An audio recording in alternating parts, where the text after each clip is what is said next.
everyone. Welcome to the King of Anime podcast, the only podcast that, only tells the truth. So, there you go. So every podcast are full of liars? Yeah, literally. We are literally... We're the only podcast that tells everyone else. We're the honest podcast. Yeah, we are inspired by the most honest man himself, the 16th president of their United States, President George Lincoln. What? We got someone like that on the podcast? Listen. You got to understand. We only tell the truth here. Well, that got to be the truth. He said it. Damn line, you know it. George Lincoln. That's his name. He was on the podcast just a couple minutes ago, and you missed him. Yeah, I got to be quicker than that. I also forgot to do the write-ins. We can just copy and paste those now, I guess. Oh! I'll go ahead and I'll pad for you while you do it. Yeah, it would be fun. It's just copy and paste. So, how are you guys doing this week? Pretty good. Just living the normal life. Nothing abnormal whatsoever. I'm normal. This feels very EA, I think you're trying to tell us you killed somebody. It sounds like you're trying to set up an alibi or something. Oh, you seem nervous about something. Not nervous at all. I mean, I was hanging out with my friend Donkey Kong last night, and we didn't do anything peculiar that involved burying a body. You stole the princess and then buried her body? Well, see, one thing led to another, and Donkey Kong kind of ripped her in half. It happens. Understandable, yeah. Sometimes I'm walking down the street and I just fall to pieces. It's really weird. I don't know why it does that. But are you false? This is false? I saw a meme that they were selling fleshlights for the rock people. Right, a meme. Ew. And it was literally just rocks. You're buying just rocks. Solid rocks. That doesn't even sound like appealing. That's the point. Is like fleshlights for these characters would be like literally rocks. Oh, okay. That's the meme. Okay. I thought I thought they were actually selling a fleshlight for like False and all the other characters. I'm like, I mean, probably somewhere. Is this a prequel to Land of the Lustrous? I guess that's how they would be created. Yes. Kira W6 says, "What up, KOA? Currently watching not the hentai, the anime. It's okay, and slowly putting the pieces together. We'll wait for the 2 Eternity review because I have some questions." All right. There you go. Well, I'll say for me, I played Ace Attorney Saturday. Have fun, The best lawyer is on the case. There you go. If anybody needs defense, if you kill somebody allegedly or you done any wrongdoings, I'll be there. I'll be there, and I'll get you off. I'll talk to you after the podcast. Oh yeah. Wait, something. Yeah. Okay, I got you. Thank you. Don't say nothing when they talk to you. Just ask for me. You got it. So you figured out. So you figured out who killed Mia. Mia. Oh yeah, Mia's the one with the boobs. Yeah. I mean, she's a lawyer who gets murdered, the first person who dies. But if you you know what? Let's go to viewer questions. I feel like that's we should just go and do that, like right now. Okay. If you're not familiar with the show, this is the part of the show where we literally just take questions from the viewers. Our first question: who would you spend the day with? Kikuri from Bochi the Rock, Marin from Dress Up Darling, Kurisu from Steins Gate, or Chelsea from Akemi ga Kill? This is a good question. Huh. I like this one better. I actually have to think about this. I'm going to spend the day with Kurisu so she could teach us a lot about science. Yeah. See, that was my initial thought, Kurisu, but I'm not that smart, so I feel like a lot of our conversation is just going to hit a wall because she's going to say a lot of smart things and I'll just be like, oh, well, Yeah, I clipped my toenails today. That is true. So who would you go with? Teach her about how they actually have clothes that fit in her size. Oh yeah, that's a good point. That's a very good point. She does wear like very, very tight clothing. No, she doesn't. Like it's always falling off her. Wait, it is? I thought it was all very tight. If you look at a picture, like look at any picture of Kurisu, she has a lab coat that's like never on her. Oh well, yeah, that's actually a good point then. Yeah, I'm gonna take her to like Walmart or Target or something, and then she can teach me about, science. Listen, about how to leave the toilet seat down. I'm just gonna say this: if you're buying lab coats at a Walmart, you're not doing it for science. You're doing it for meth. I mean, to each their own. I may go with Chelsea from Akame Got Killed. I'm gonna go with Kurisu because every probably other has good taste in music. Chelsea? Yeah. She is. Yeah. Well, like Maureen Chelsea is of age. Maureen would show up and you'd be like, "You're boring." Well, not exactly. Marin does like the king of boring, Gojo. So may work. I mean, you could just nerd out with Maureen. Yeah, she's an anime head, so yeah. You could ask her what's her top 10 favorite anime. She'll probably say something normie, like I don't know. She's probably like a meme lord. So there you go. Next question. Yeah. What? Yeah. She would absolutely watch I don't know, some degenerate YouTuber out there or something. Who would survive longer, Thorfinn in AOT or Eren in Vinland Saga? This is a very good question. I mean, it would have to be Thor or Eren in Vinland. Yeah, it would. I agree with that. It has nothing to do with their personalities. It's just the world itself. You just have more opportunities to die in Attack on Titan than you do in Vinland Saga. Yeah. And they're true, because if Thorfinn was like 5 years old in Attack on Titan, he would have got crushed. Yeah. What was it, like 20% of humanity survived that initial attack when the Titans first attacked? It was some crazy number like that. Yeah, it was. But wasn't that fake though? Didn't that turn out to be like just a fabrication because of King Fritz and stuff, and the Val and Rod, out there? No, when Reiner and Reiner, when Reiner Berthold did their thing the first time, like the events where Aaron's mom, I'm pretty sure only 20% of humanity survived that attack. I would have to look back at it, but I think that was the number. Yeah, I'm gonna go with Eren and Vinland Saga too. Though I mean, it would be Thorfinn would just, poor guy. either one he's just in misery. Well, a light rule in the chat said, "Isn't she into those ecchi shows?" I think that's in reference to Marin, and she is. Yeah, she probably will watch like High School DxD or something. Yeah, she'd probably be like, Yep. Next question. If your feet were caught in a trap that slowly covers you in wax until you are a wax statue, this is One Piece, would you cut off your feet with a sword to escape, or make a cool pose to be a cool wax statue? This is literally One Piece. This is literally One Piece. This actually happens. Zoro does this. Would you cut off your feet with a sword to escape? I don't think I would have the mental fortitude to try that, honestly. Yeah, same. I think I'd just make the pose. Yeah. I'm making a pose, and I pull down my pants, and then my whole body's just naked, and I'm waxed.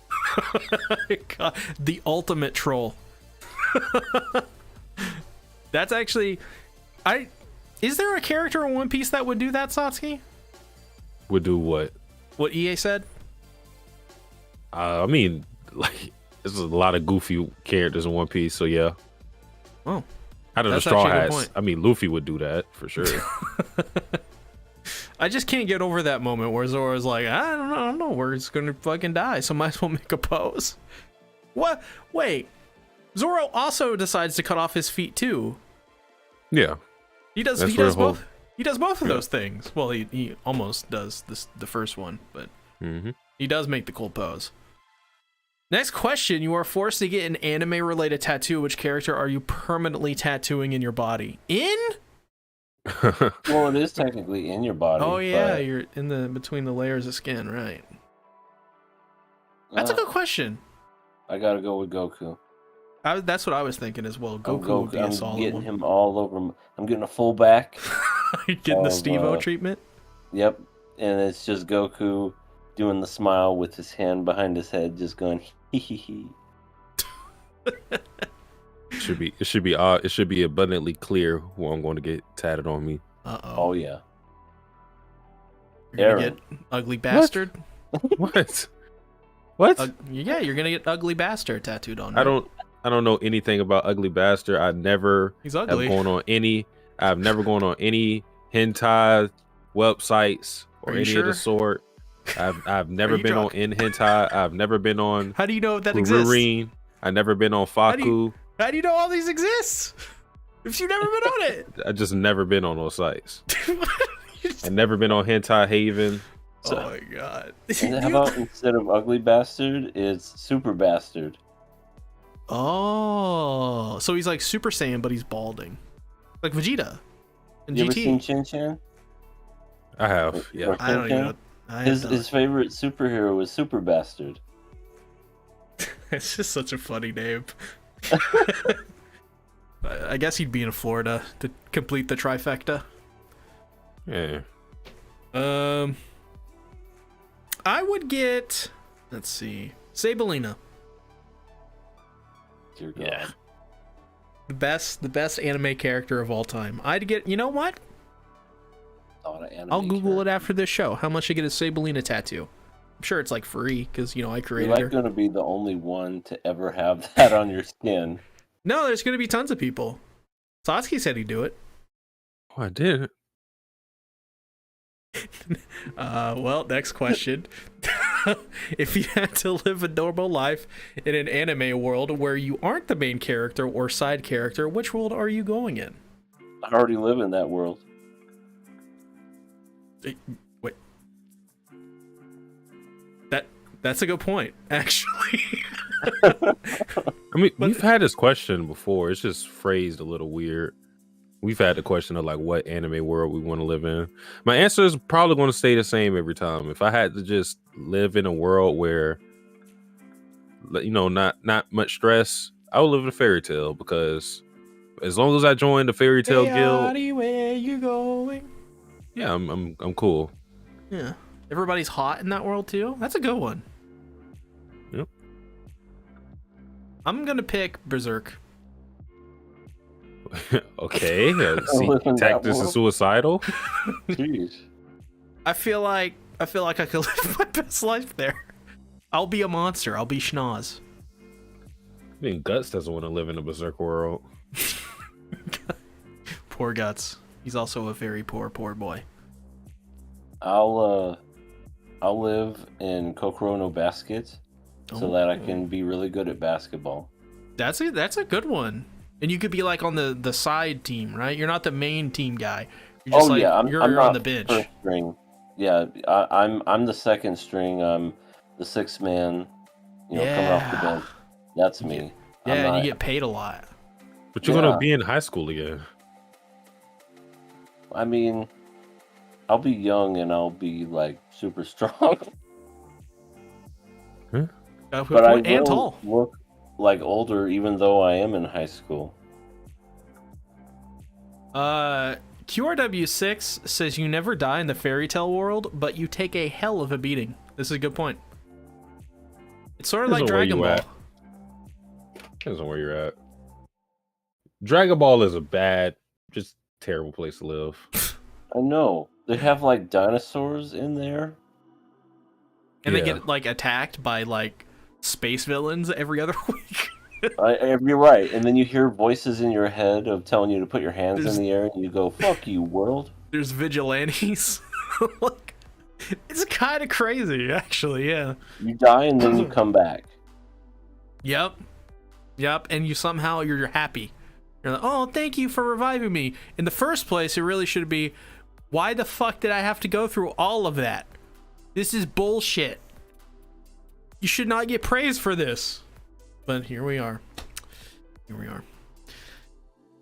Next question. KOA is in a cross-country trip with an anime character of your choosing. Who's coming along with you guys? Cross-country. I'm going with Holo, Spice Wolf. Oh, that's a good one. She knows Holo how to the have a Wise good Wolf. time. Yep. And if we get in some trouble, she can 100% get us out of it. Top tier merchant. Yep. Economics. I'm going with Vash Stampede because it's going to be a fun drinking time while we go there. Also a good one. Vash? Which Vash? The new, the old Vash. The new Vash is kind of emo. Yeah, the new Vash with Mad Max. The new Vash, he's like, I hate my life.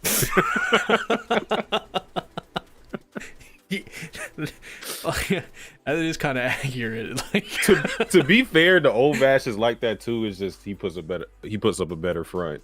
He'll freaking dance his way into becoming a hostage. That's how awesome he is. Yeah, that's true.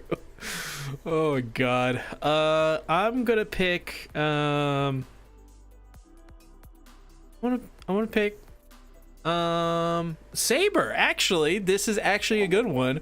Because Saber she is a grade, I think, B in riding, which means she can drive cars really well. Mm-hmm. So she'd be actually unironically perfect for this. Mm-hmm. Next question. 2-part question. 1, which anime character are you most like? Realistic. And 2, which anime character are your co-hosts most like to you? Oh, that question requires more thinking. I think so too, yeah. I mean, the characters that I relate to, I've thought about this a couple of times. I think a character that's closely related to me is Shimamura from Adachi 2 Shimamura.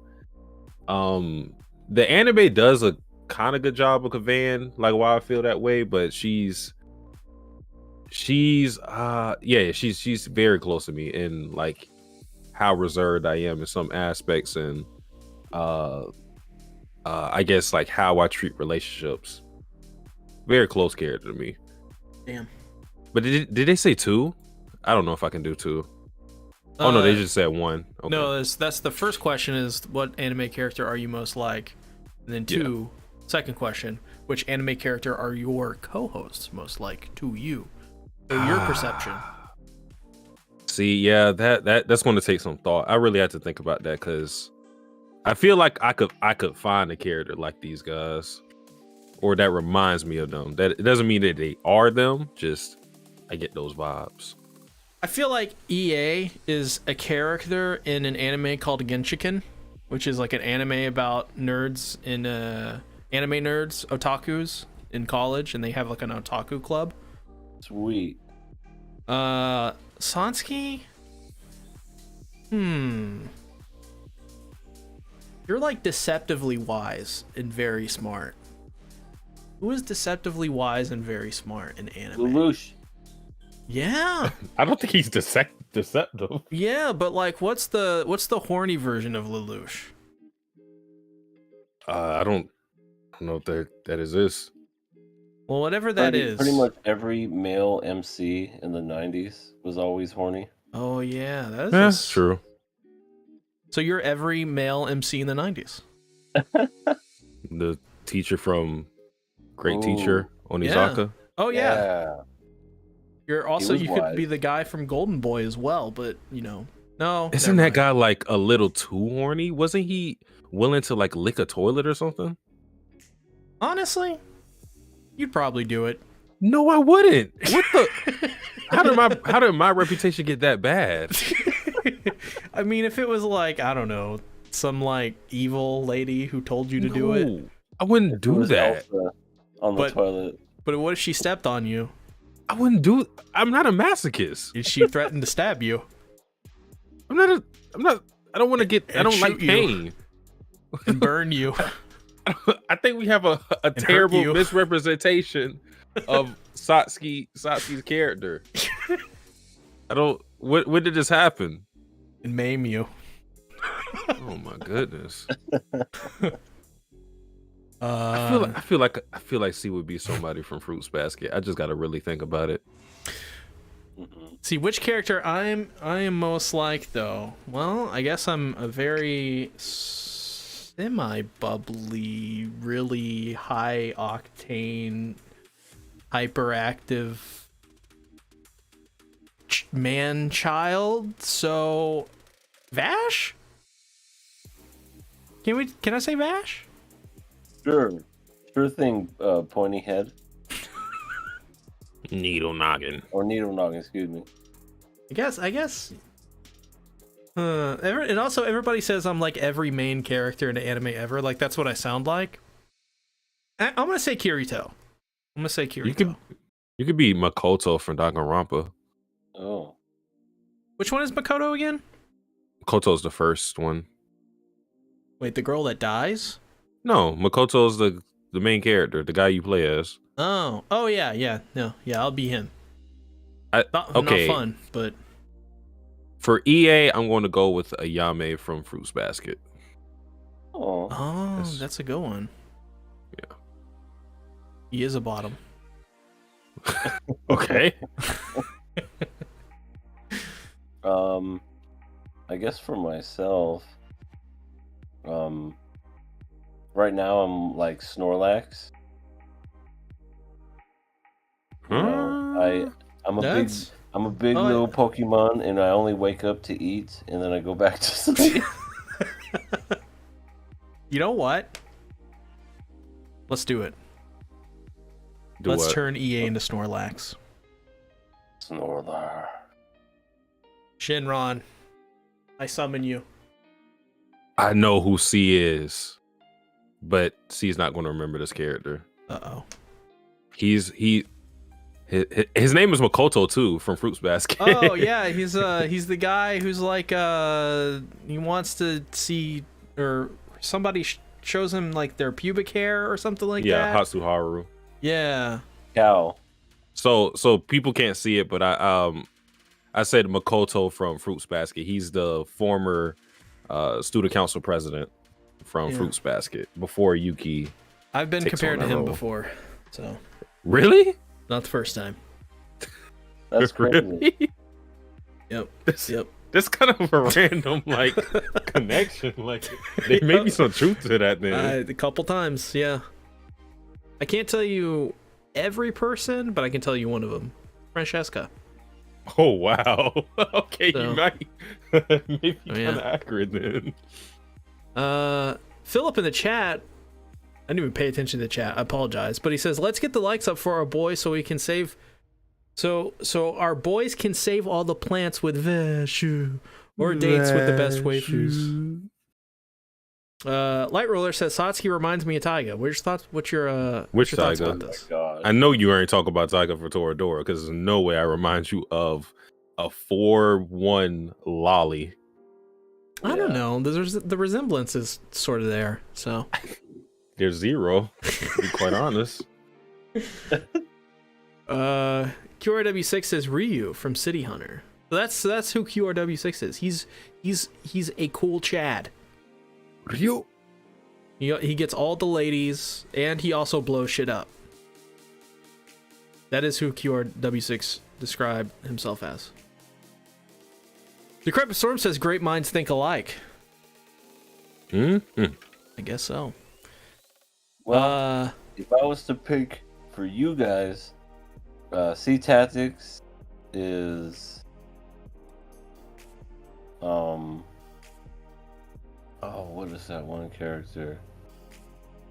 You're like that character from ReZero that like licks a bunch of feet. Subaru? So everyone is right. I'm just the main character. Fuck. Yeah. Wait, why I did am you a describe him Needle like that? What the? Because He doesn't lick any feet. not that we know of. Not yet. I guess. Just saying, ladies. And then Sasuke the Savage, you are like the guy from Kill la Kill with the nipples. What? Oh, that The teacher? You're part of the Renegade Squadron or whatever. The nudist beach? Yeah, accurate. There you go. I don't remember anything about that character, but I'm just gonna agree. I don't know how I look in you guys' eyes anymore. Now I'm confused. Like, I went from masochist to exhibitionist. I mean, would you rather be an exhibitionist or would you rather be somebody that, I don't know, likes to get beat up? I mean, I would prefer being an exhibitionist, but either way, like that's still illegal. So, but no, I would probably seriously have to think about you two as far as who I think of, because I'm bad with names, I'm bad with characters, but the second I see them, I'd be like, that's them. Well, Light Roller in the chat says, I'm kind of like Comey because I'm super cute and wholesome. Can you be like Comey and shut the fuck up? wait. I just Flashback to the first 5 seconds of this podcast. Remember, every statement we make on this podcast is factual. It's true. So I did say that. I did say it. I did say he is like Comey. Technically, I did make the statement. Technically speaking. Clip. I prefer to be an exhibitionist. I mean, it means that you're confident in your body, at least. So there's that. Body positivity. We need more of that in the world. Mm-hmm. Let's all get naked. I'll beat you there. What? Hold on. I only have one thing to take off. What? My socks. Flying high in my Superman sock. That's a classic KOA reference. That's predates KOA, I think. But next question. Can we get a happy birthday to America's father, Bill Cosby? No. Let's not. I honestly did not expect that question. Good on you. Yeah, I'm gonna say no to that.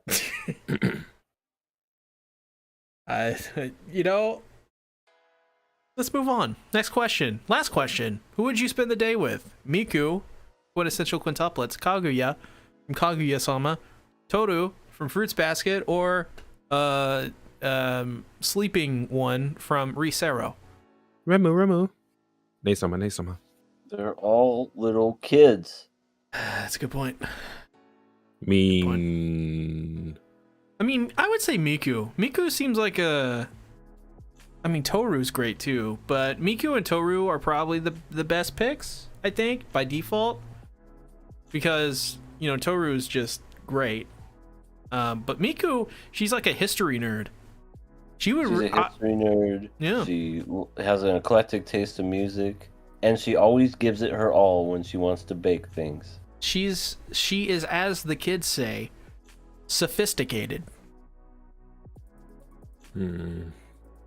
Well, Kaguya's, I love Kaguya, but she's kind of mean.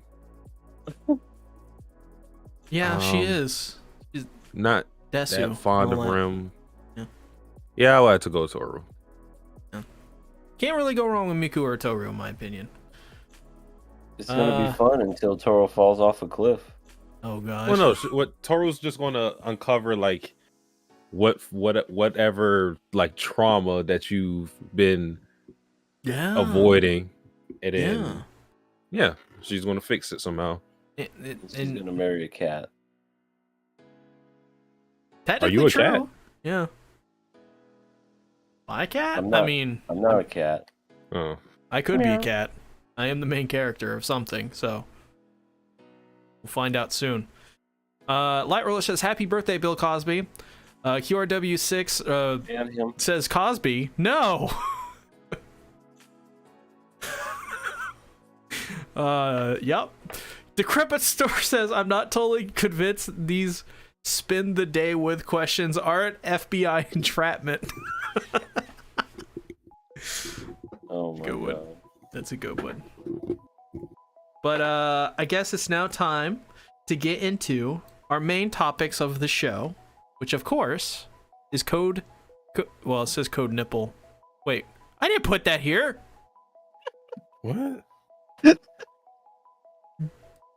This is Satsuki's Read what fault. it says. It says What? code Me? nipple, Lelouch of the boobs and ass, episode 23, stage 23, at least with sorrow. No, just scroll down here. See, why would you write such a thing? I didn't write that. Ooh, whoa. Can we talk about the biggest travesty that happened in Geass, episodes 23 through 24? They changed the opening again and it got worse. Why did they change the opening? Oh my god, I was right. Holy shit. Yeah, they changed it, but literally the other two openings are way better. And the second opening isn't really that great.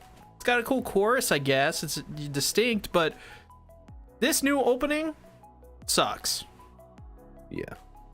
It's literally just like flashing, like the same generic flashing background we get when Lelouch uses his Geass powers. And then like they take like promotional art of all the characters and they just splash it on the screen and do like a generic Sony Vegas transition effect. And I'm just like, why? What? And the best part about it is literally the ending, which basically is just, it's like the last 2 seconds and all you see is Lelouch, and it's the same concept as what I was just talking about, but it was actually like, if that was the only place you saw that, it would have been fine. But it's literally just reusing clips and then using splash art. That's it. Terrible. I just don't understand. I don't understand why they did it, and I'm pretty sure R2 has like a brand new opening, so they only have this new opening for the remaining 3 episodes. This is so weird. I don't know why they did it. Oh, getting a phone call in the middle of the podcast. Give me a second. Yeah. Yeah, that was disappointing. But these two episodes, episode 23, I think, was the better one out of them, because we had the death of Yuffie, as Lelouch said, his first true love, which was his sister. Yeah, it's kind of weird. Yeah, but I don't think he means it in a romantic sense. You don't think so? No. I mean, it could be, because like this is like we know like how royalty gets down sometimes. So I wouldn't be surprised. About incest? Oh, they get down all right. Yeah. I wouldn't be surprised. Oh, I thought you were one of them. Listen, you may be the first girl I loved. Euphemia would not love Twitter. Equality? You can shove that up your administrated ass. I love the background characters quotes. Actually, did that come from? It came from Headman guy. Yeah, that guy. But yeah, Yuffie died. How do we feel? Very incestuous about it. Did she like stop herself from getting Code Geass at the last minute of her life? Yeah, I think that is like the big thing with her character, right? Like she's like one of the very first people to break, or maybe the only people. I actually don't even remember, but she's like the first person to break that power. I'm pretty sure.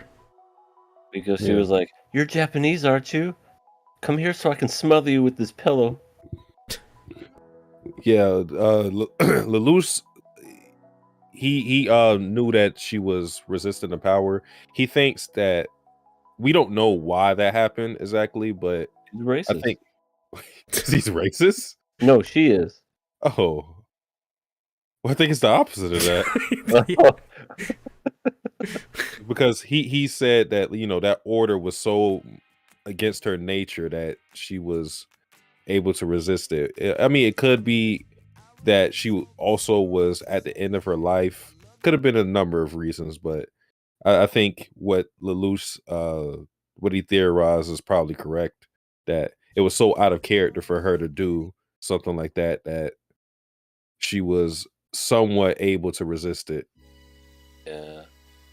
Kind of wish she would have resisted it from the beginning. Wouldn't have had all that stuff happen. That's a good point. Hey, what can you do? I mean, she did resist in the beginning, but then it overtook. That's true. Because she, she did the whole thing like, no, you can't make me. That's right. Lelouch, why? Thinking about that too, since she did resist in the beginning, it had to have been what Lelouch theorized. And maybe, I guess, it just, because she was in the state she was in, she couldn't carry it out anymore, even if she wanted to, so it didn't matter. Yeah, man.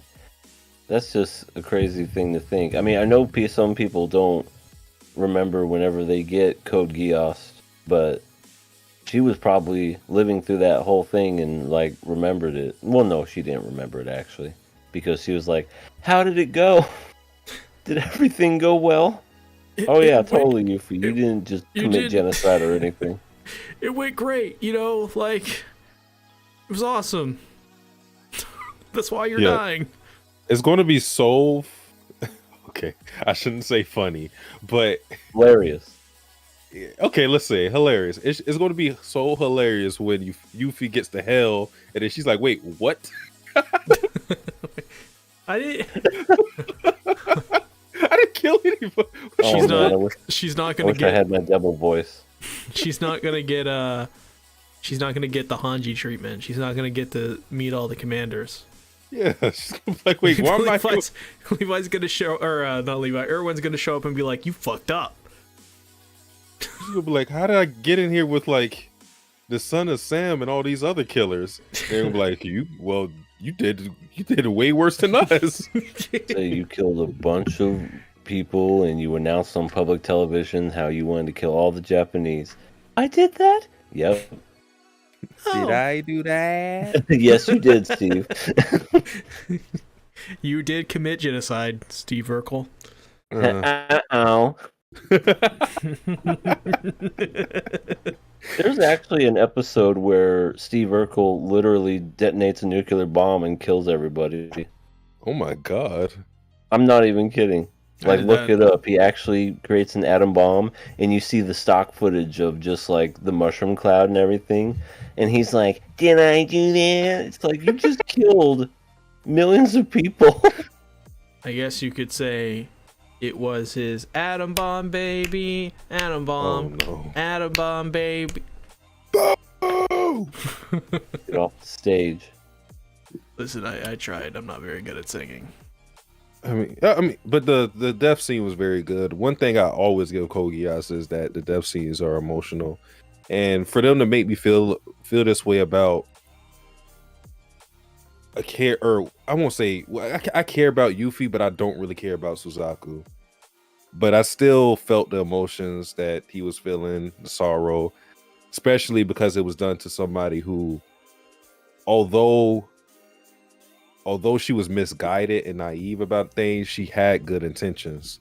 And Lelouch even realizes that. That's why he was so torn up about it, giving the order, and that's why he was so insistent on killing her himself, because he felt guilty about his hand and what happened. Yeah. Suzaku, now he's not afraid of killing people to get what he wants. Hypocrite. I mean, I respect him now much more than I ever respected him at any other point in Code Geass. At least this time, he's motivated by something he wants to do, and he's less. He is hypocritical for doing it now, but he's less hypocritical than he's ever been in his life, because the whole thing of yeah, I gotta follow the rules to help Japan, even though I'm actively killing citizens. And I'm a good boy. yeah, but hey, you want to get your revenge on Lelouch? Understandable, makes sense. Revenge is fun. Yeah. Also, I want to say I don't know if this was intentional, but the contrast that I know this part is this much is intentional. The contrast that you see with the emotional the emotional scene that you get with Suzaku and Yuffie, you contrast that to the rage and the frustration the Japanese people have with what they perceive Yuffie to have done. That was really good, because Yuffie's asking what happened to the administrative zone, and then of course Suzaku's lying about it, and then you see like everybody hates her. Somebody just called her a bitch. But the part that I'm questioning whether it's intentional, but I still think it's good either way, is when Yuffie flatlines and she dies, you hear like Zero ramping up in the background. I just thought that was like really a smart thing to happen. Like, she flatlines and then, 0, 0, 0, 0, 0. That was pretty smart. Yeah. Economical. Her heart rate was 0. Yeah. Pretty cool. Very economical storytelling. I appreciate it. However, Valletta, we got to talk about her. She got her memory back. Because how did she get her memory back? How did she get her memory back? Well, okay, so we saw a bat, right? And it was bent. So I'm thinking they hit her really hard on the head with a bat. I don't think that happened. She's like, oh no, I can't. I remember everything. You're dead, all of you. See, that's a writing flaw for Code Geass, because she just arbitrarily gets her memory back at the right time. Because here's the reason why she had amnesia in the first place. They didn't want to get Lelouch discovered right away, because she was on his trail. I don't even know why they wrote that subplot, because she didn't really go anywhere with it. I mean, I guess it did lead to Shirley shooting her, so that was something with it, but it feels so inconsequential when she never even does anything with the information. Yeah, except she did shoot that guy through the heart, and she's to blame. I mean, she gives love a bad name. Yep. He's to blame. He knew what she was and decided to be with her despite that. But Satsuki, Satsuki. The boobs. I mean, there's other girls with big boobs in the show. But Satsuki, boobs. You can Rakshata is right there. Okay, I hear you loud and clear. However, boobs. Rakshata has boobs. She has. Valletta has boobs. What makes Valletta worse than Rakshata? She's a Britannian for one. But she's got boobs. Britannian boobs are not created equal to other boobs. Tell that to those boobs. Okay, I will. You can't. They don't. They're not sentient. Okay. Well, so this proves it. All I know is she's alive now, and he's as good as dead. All because he had a boner. It's his fault. I mean, this is the first time I got shot at for getting a boner. All right. Whoa. Am I right? Whoa. Oh. Also, we got introduced to the new vegetable drink. We did? Yeah. The vegetable V2. drink? Is that a V2. joke about your sister? V2 is a vegetable drink. Remember V2 the drink? Oh my. I'm leaving. Wait, you guys, wait, no, I'm this is coming real. with you. Hold on. V2 drink. It's a vegetable-based like drink. I think you're talking about V8. Yeah, it's V8. Yeah, V8. V2 is the ugly stepchild of V8. I searched it up. I typed in V2 drink, and it just came up. It just said drink. That's all it says. It doesn't even have a flavor. It's just a drink. No, like it literally came up with the word drink. Oh. And it gave me the definition for drink. So. Rishi said, "Hola, ladies. Hola. Hello. Konnichiwa. Oh, are you Japanese? Uh-oh. Oh, run. Jesus. Casual racism. How do you?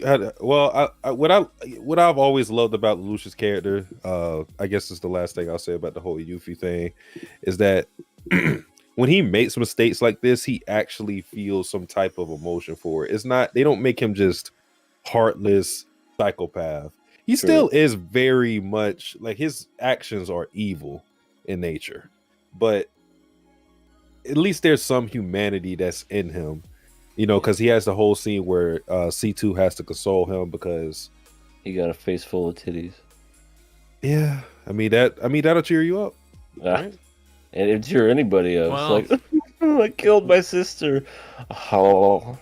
Well, it depends on who's attached to them, but I get your point. Yeah, I mean, yeah, C2, but C2. C2's great. Everybody loves C2. Yeah. I want to see the thickest of the pizza. Okay, who is thicker, C2 or the pizza? Probably the pizza. I mean, especially if it's a pan pizza, that's a thicker crust. Good point. Mm-hmm. And it is Pizza Hut, so. We also got a lolly that showed up. Like, oh yeah, her. Oh, by the way, Zero is. Her name is Kaguya, and then she was like, Mr. Zero, I want to be your wife. And I was like, what? My bad. Oh, yeah. Wait, who are you talking about? I was talking about you're talking about V2. Okay. They were both Wallies. V2's a dude. Oh. My bad. Oh my god.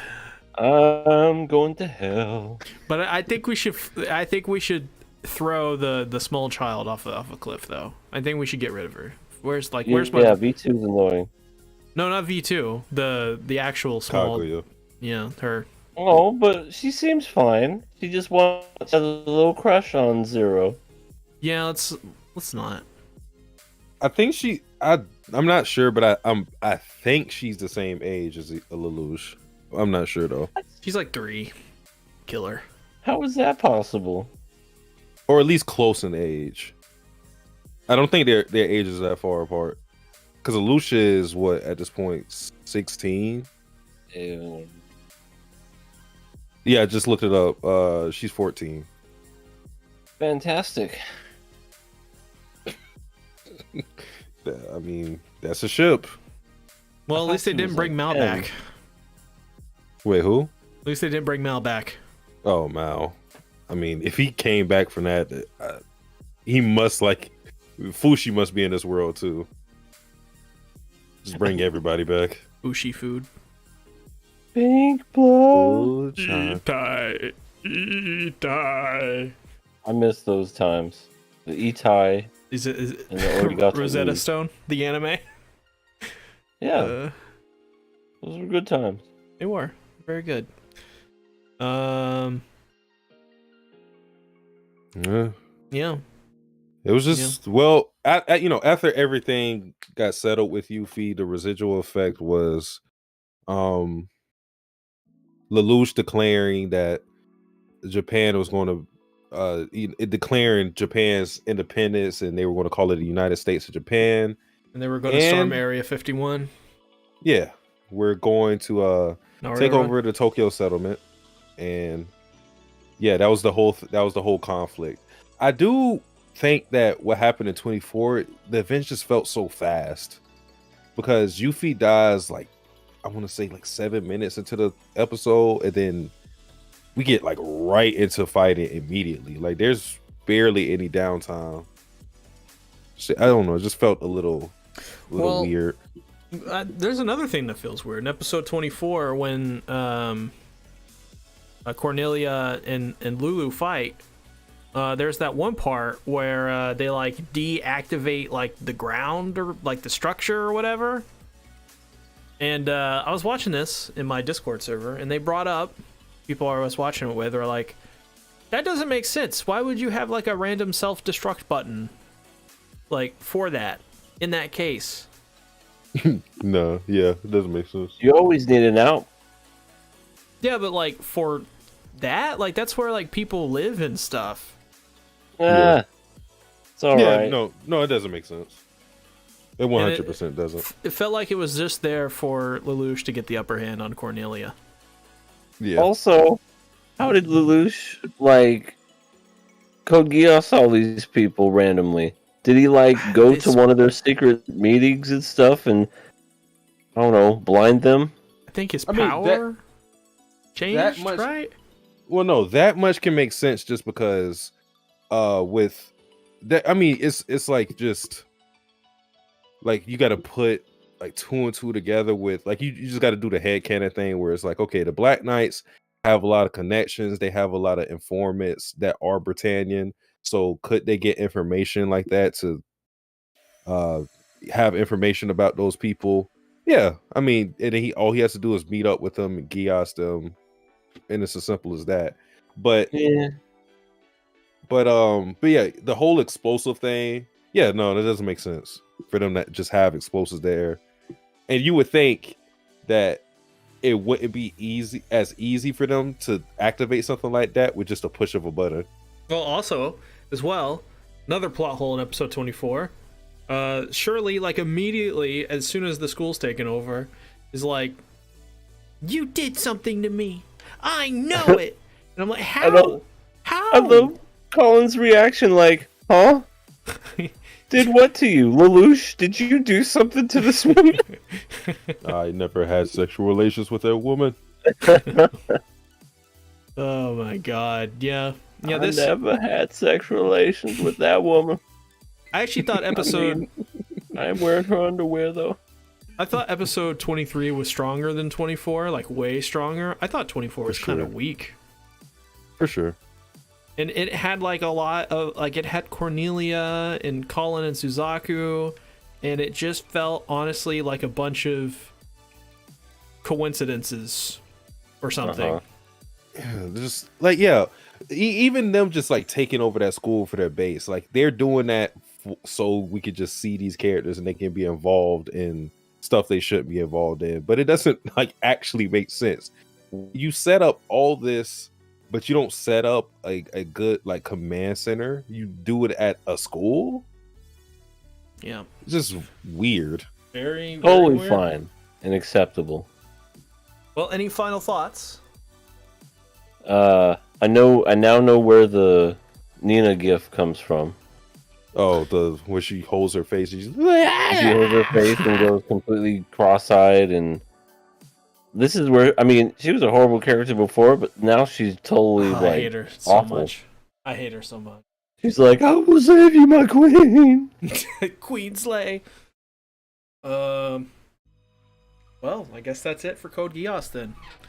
I wonder what she would do to Suzaku if she knew that Yuffie loved Suzaku. She would probably turn into a racist. If she that or yeah. goes completely yandere and kills him. Well, she's already done that, so that's probably a guaranteed. You're right. You already killed her? Okay. No, she's already went fully yandere. She's went full school shooter, so. Yeah, she did kill the school janitor. Yeah. Well, let's go ahead and get into our main topic of the show, our main topics. Buddy Daddies. It's back, episode 9. And for me, at the very least, also another disappointment this week. It was not that it was bad, but for me, this was just a slice of life episode. All they did is get their daycare. They were like doing like a field day or whatever. And is cute, but you know, we waited a week for a field day episode. Felt a little like I expected more from episode 9 This felt like an episode 5 kind of type deal. So at least we found out Anna is strong as shit. So at least we got that. Well, I'm not mad at this episode because I do think it was pretty weak because nothing really happened story wise. Just really, the only thing that really moved the plot forward was what happens after the credits. But yeah, it was the daddy episode. It just field trip. It's really nothing to talk about this. Yeah, the only thing really that happened significant was Ray, I guess, coming more into the dad role, because we've always seen that he was a person that was very reserved when it came to it. He wasn't as hands-on with Miri, but he was trying harder here. And I think it kind of just relates to him not having a parental figure. Like his dad was just a dick, so he doesn't know how to return that, or he doesn't know how to shower Miri in the affection he should be showering her in as a father. So it's kind of cool to see him grow from that. But other than that, wasn't really much else to talk about. Small things, I guess. I liked at the very end of the episode when Miri starts just laughing at Kazu crying. Although that face was just hilarious. You little bitch. As well, the rice balls that they were eating, they all had like something special inside them. One of them had cereal in them. It sounds terrible. That sounds disgusting. Yeah, it sounds bad. And I asked once again the people that we were watching this with last night in my server, I was like, how would that work? Because like rice is carbohydrates, and then you have basically sugar, but the texture is like very crunchy, and rice is not very crunchy, it's just very chewy. So when you get to it, how would that be good? That doesn't feel like a good mixture. Maybe if it was like a little, like, I don't know, maybe the rice made it a little more soggy. And if that is the case, then sure. But why cereal? Why would you put cereal in that? I don't know. One was like gummy worms or something. Worms, and I think another one was like jelly. That makes sense. The jelly. The jelly is fine, but everything else is what? Yeah, like sugary, like carbohydrate, like it just doesn't mix well with rice, and especially the seaweed. Like imagine you then get to the seaweed, the super salty seaweed. No, that doesn't work. So Ray fucked up. Yeah, don't let him in the kitchen again. It was the thought that mattered, okay? Yes. Well, yeah. I forgot about that too. He also brought claymores to daycare, so thought that matters. Oh yeah, you got to be prepared. Oh, that was the one thing I want to talk about. I just like that Tyga, the little kid that was the boy that is kind of close to Miri. I like that his parents look like delinquents too. I don't know. That was funny to me. Like the mom has dyed hair and the dad does too. Yeah, I remember that. And they really had it out for that boy too. They were like, he beat Miri in a race. Oh yeah. Wasn't Ray like, don't you touch my daughter? Like, that was really funny. Yeah, I mean it was cool to see them be dads, but yeah. So QRW6 brings up the after credit scene. He says it's the most interesting part. What do we think about overall the over credit, the ending credit scene? There's gonna be a lot of blood.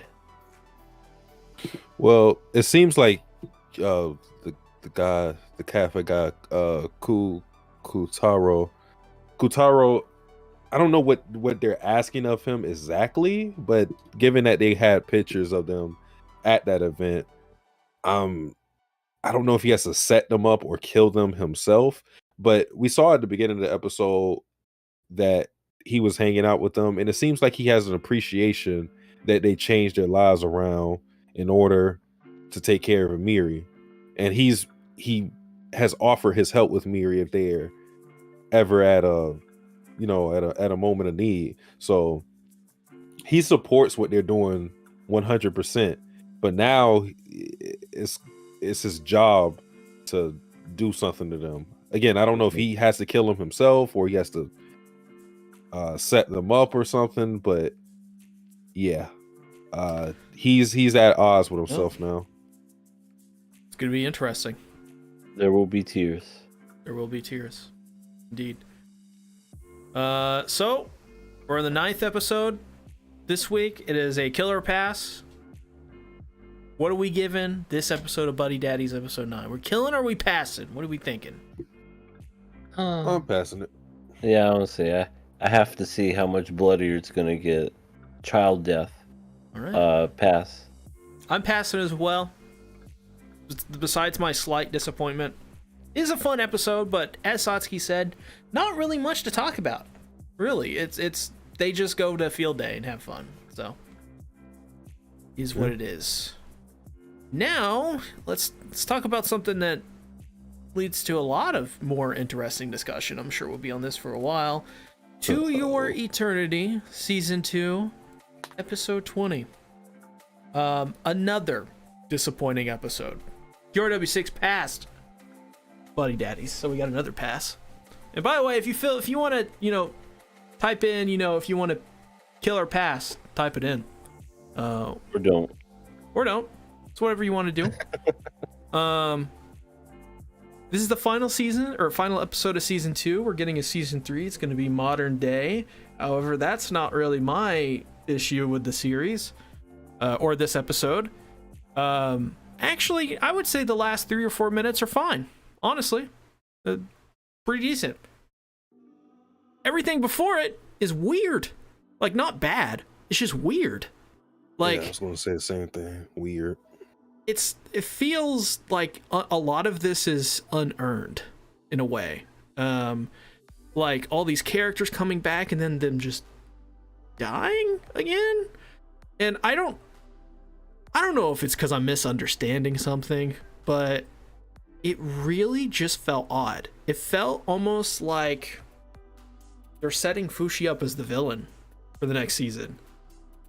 And it got and this the whole episode felt like this subtle like vibe that it's going to turn into a horror show. It's weird. I don't know if it was the music choice, the way they chose to art it and do cinematography and set design. I don't know what it was, but it was weird. What do you guys think about this episode? The whole thing. I don't know. I think it was what should have been an amazing ending just felt very deflated. Flat, yeah. It just was nothing. Like, we get reunited with all these characters, and they kind of like, it's almost like they just glossed over everything. It's like, well, they're back. Oh, let's defeat the Nokers. Oh, okay, that's gone. All right, let's move on to something else now. And yeah, you said it. They bring these characters back just so that they could die again. And we don't even see them die. They just die off screen. I've wanted to see March as an adult for the longest time, and we don't even get to see that. I have a question for you, EA, in regards to that real quick. Do you think that they did this for fan service? What, not show March? No, just bring all the characters back. Do you think they even cared beyond just giving fan service? Because that's what it felt like to me. I mean, to be honest, the second they brought all the characters back, it didn't feel like To Your Eternity anymore. Yeah. Like, it just felt like... I think you're right, though. It's kind of the way that they did it. It's just, let's bring everybody back so everybody's happy. You got a fan favorite. It's not about the loss. It's not about the memories of them and how you cherish them in your heart. It's about, if they die, you could just bring them back. Dragon Ball Z style. There's no consequences whatsoever. Everything just wraps up perfectly the way that it does. So, and now we're gonna enter into a modern day. When I thought modern day, I'm like, okay, what are they doing? It's legitimately like how it is now. It's like the modern day. I'm like, what else could they tell as far as a story? I cannot imagine where else they could go with this. We freaking see Fushi drinking boba tea. Damn it!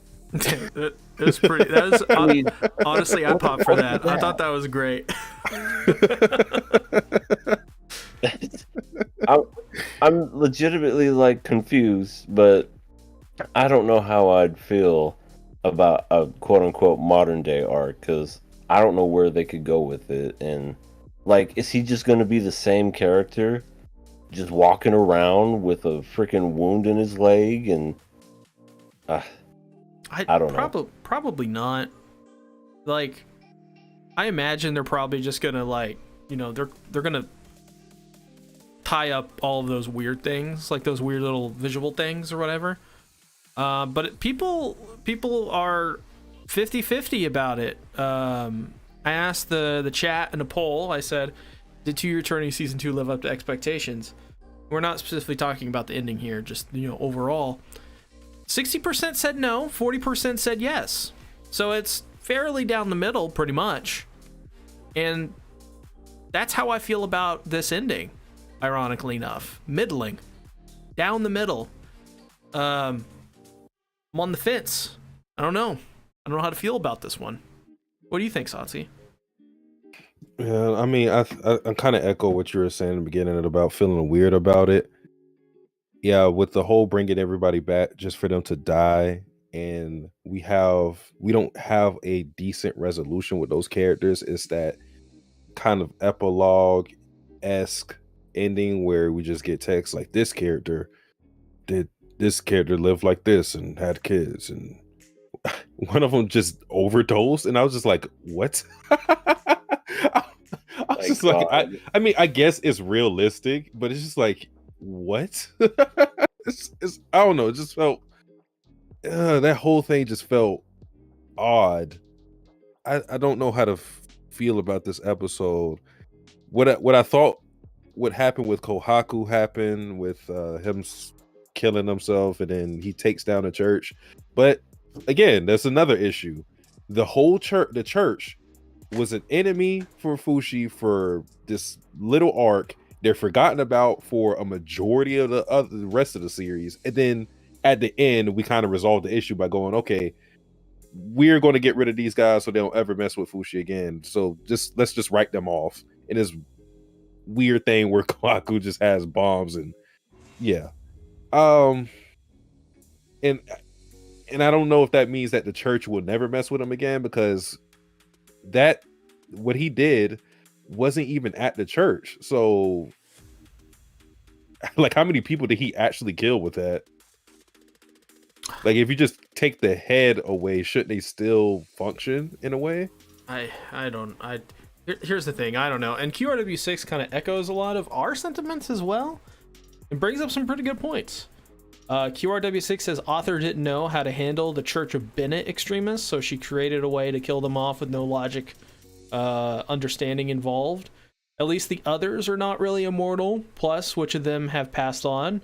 To Your Eternity hasn't been the same after Gugu's death. Also, is it for Hayase's bloodline?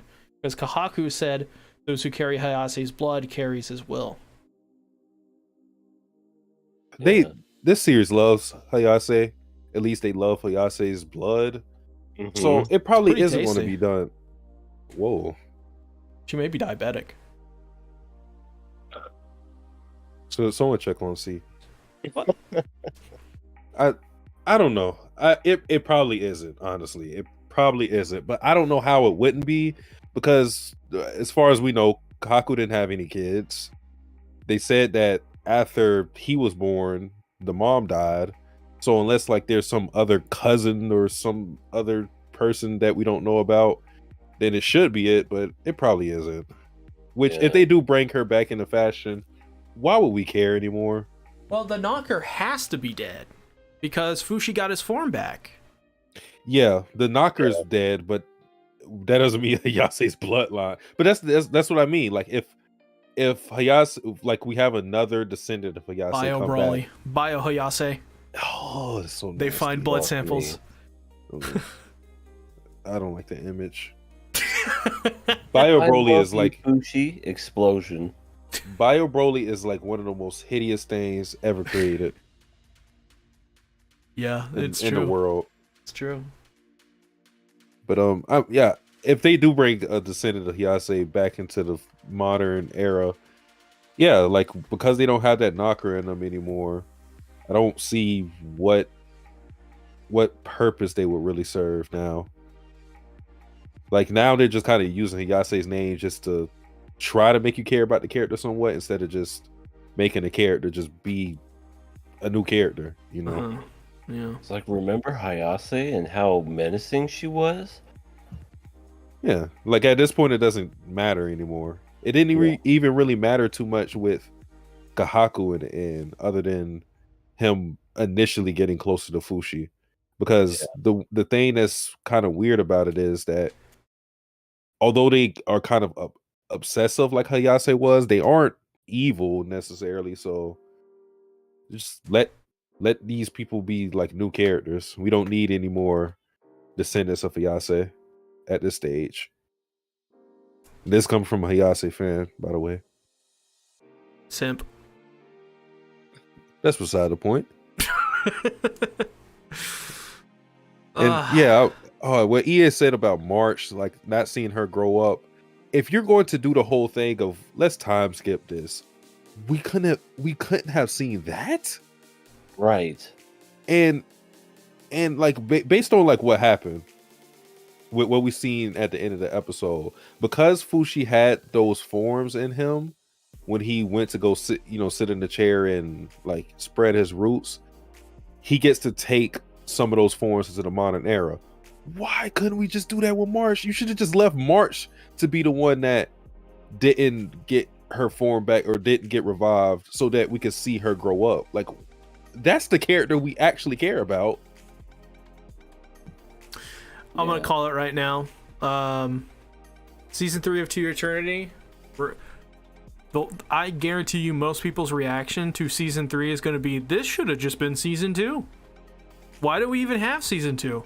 I guarantee you that's going to be the issue, is justifying the existence of this season. Not that this season was inherently bad, but in terms of the fact that they're doing another season makes me go, well, this is kind of like, you know how like you get movies where you get the first movie and the second, the third, like a trilogy, and the one in between is kind of like, it's not like filler, but it's kind of like the build up, right? That's usually how they treat those. That's what this feels like. Like totally. I can totally foresee in the future us going to Eternity season 3. Should have just been season 2. Or they should have at least taken all the good elements from season 2 and just fucking put them in season 3. Guarantee you that's gonna happen. Calling it right now. I just feel the biggest flaw with what happened in this season in comparison to the first season is that what I liked about To Your Eternity initially was caring about these characters, so that when they did die, I did feel some emotion towards them. Like, sure, you could say it got redundant with how, or like emotionally manipulative with, how they would kill the characters, like regardless of what happened. But I still cared for those characters. I cared about March. I cared about Perona. I cared about Gugu, Rain, all those characters. But in season 2, like the new characters, I didn't give a fuck about them for the most part. I think Bone was probably the best new acquisition that we got. Yeah. And I guess Kahaku was decent at times, but everybody else I did not care about. Like, that was the one thing that To Your Eternity was always good at, making you care for those characters. And I just don't think it was done that well in season 2. And maybe season 3 things will change, but I don't know. I hope that if they do, I just hope they just make new characters instead of just trying to latch on to the old ones, because I think that was their mistake with this ending. They just brought back the old characters and then they just died. Well, coming near the end of the segment, This is a killer pass. Final episode. Or retire, as you guys have suggested. I don't know if you want to go through with that or not. What do you guys suggest we do? Oh man. Because I thought, I'll say this. You know, I'm always usually the glass half full kind of optimistic outlook in this show, and I do think it can be argued To Your Eternity season 2 is by far not the worst show we've ever covered. It's not even bad, in my opinion. I think it has bad moments. I think it is a severely flawed season. However, I don't think it's underrated or overrated. I think it's just a super flawed season, right? And for what it's worth, I did have a lot of fun with it, as much as I had a lot of not fun with it. And I also think the discussions around To Your Eternity are always quite compelling on this show. I kind of see, in my opinion, To Your Eternity is sort of like a staple show for KOA. Like, I always look forward to it every week, no matter if it's good or bad, because we always have something to say about it.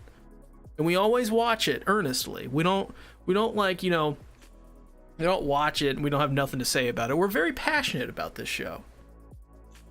So I think for me personally, I'm going to pass it because I think it deserves it, at least from my perspective, because we've been with it for a while. And even though this episode honestly isn't really the greatest thing I've ever seen, and the future honestly does not look hopeful for this series.